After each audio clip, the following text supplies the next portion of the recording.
Hi everyone, Michael here from Them Peeps Game Reviews, and this week I'm delving into Kingdoms and Castles with an updated review. But before I begin, if you like short and sweet game reviews, don't forget to subscribe and hit that bell to stay notified. Kingdoms and Castles is one of those games I can get lost in for days at a time. The gameplay is simple but can get challenging, and the visuals are absolutely stunning. To build your city, you need to gather resources like wood, stone and ore and provide food for your people. You have to keep your citizens happy by building certain buildings. If you have a happy populace and there's beds available, more people will join your kingdom. To me, Kingdoms and Castles is a very reactive game. Everything you build is in response to an event or catastrophe. You get the plague and some people die, better build a clinic or a hospital to stop that happening again. Invasions running you ragged, better build up those defences a bit more. In fairness, it depends on what kind of playstyle you play to. I'm just not a planner when it comes to city builders. I like to just build as I go and hope for the best. So to start, you choose what type of map you'd like to build on. You can randomly generate this if you're not too bothered. Personally, I like to go for the island so I can build a cool looking kingdom with bridges and stuff. To get going, you're going to want to start harvesting some wood and some stone,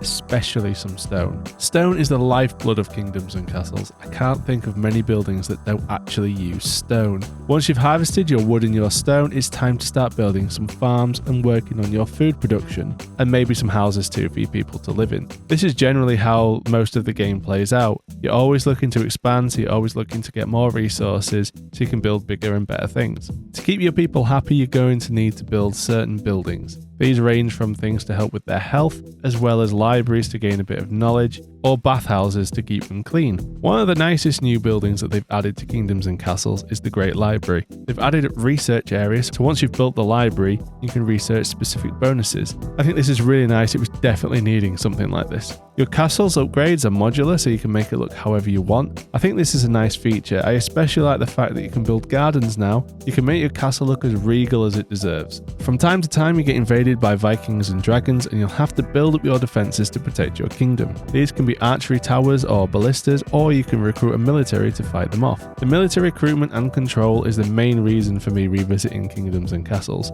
With the most recent update, it's brought with it a slight real-time strategy aspect to the game, which it was definitely needing, especially with the controls. Instead of selecting units individually and moving them one at a time, you can now drag and select multiple units, and when it comes to recruiting units, you don't have to recruit them one at a time, you can queue that up. Sounds like such a simple thing, but when you don't have it, you realise how much you need it. There's also been some new additions for the military units and buildings. You can now recruit a troop of archers too, which is nice. There's also a special set of stairs which allows units to walk on your castle walls. Currently you can only walk up one floor, but this is really useful when you've got invading enemies and you want to protect your walls. There's also a dock you can build, which allows you to build transport ships so you can move your units about. As with most games, there is 3 difficulties. There is a peaceful mode where you ever get invaded or attacked by any dragons, an easy mode where you do get attacked but the enemies aren't too overpowered, and a hard mode where they go at you straight and hard from the beginning. Personally, I prefer the hard mode here as it just adds enough challenge to keep the game entertaining. There's also a creative mode if you want to build your dream city if you're not interested in getting invaded. The visuals are still one of my favourite features of Kingdoms and Castles.